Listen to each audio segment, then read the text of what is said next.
तदस्माकं बलं भीष्माभिरक्षितम्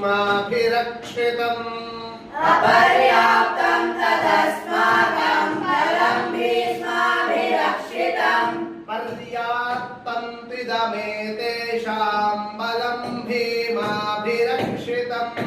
पर्याप्तं त्विदमेतेषां बलं भीमाभिरक्षितम् अयनेषु च सर्वेषु यथा भागमवस्थिताः अयनेषु च सर्वेषु यथा भागमवस्थिताः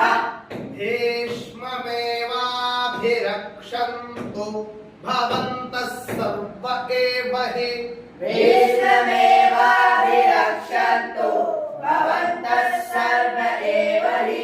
तस्य सञ्जनयन् हर्षं कुरु वृद्धः पितामहः तस्य सञ्जनयन् हर्षं कुरु वृद्धः पितामहः